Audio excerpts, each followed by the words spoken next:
राजधानी रांची स्थित राज्य कार्यालय के सभागार में केंद्रीय ट्रेड यूनियन और संयुक्त किसान मोर्चा के द्वारा संयुक्त रूप से प्रेस वार्ता का आयोजन किया गया और इस प्रेस वार्ता के माध्यम से आगामी 9 जुलाई को होने वाले राष्ट्रव्यापी हड़ताल 2 घंटे चक्का जाम के विषय बिंदुओं को बतलाया गया। आपको बता दें, सीपीआई के अजय सिंह ने बताया कि मजदूरों के अधिकार और सुरक्षा छीनने वाली विनाशकारी श्रम संहिताओं तथा एनडीए सरकार की मजदूर, किसान एवं जन विरोधी नीतियों के खिलाफ ये एक बड़ा आंदोलन है जिसमें करोड़ों लोग शामिल होंगे और अपने हक के लिए आवाज बुलंद करेंगे। इसी के साथ शुभेंदु सेन ने भी अपनी प्रतिक्रिया व्यक्त की। आइए देखते हैं अजय सिंह और शुभेंदु सेन ने क्या कुछ कहा। कि ये जो हड़ताल है इसकी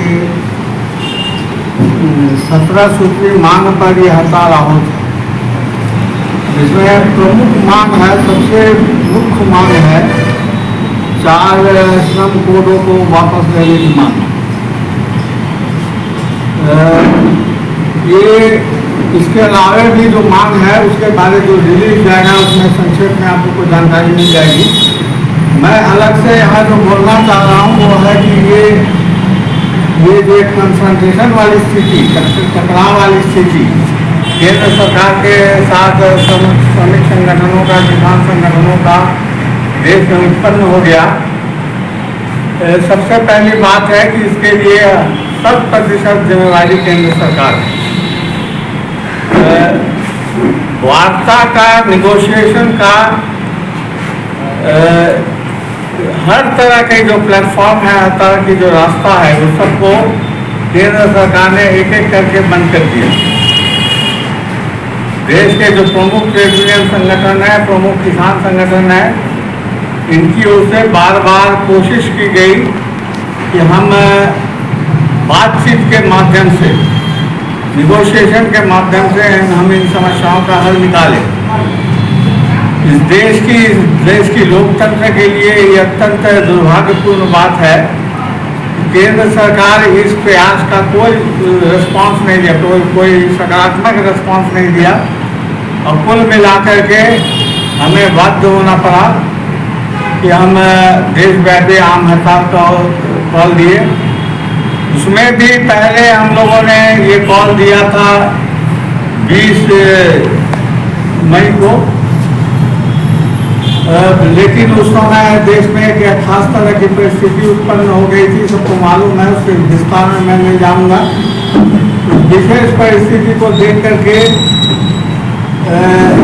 हम लोगों ने, ट्रेड यूनियनों ने, किसान संगठनों ने ये निर्णय लिया कि हम लोग उसको आगे बढ़ा दें। करीब 1.5 महीना आगे बढ़ा दिया गया और अब ये 9 जुलाई 2025 को होने जा रहा है।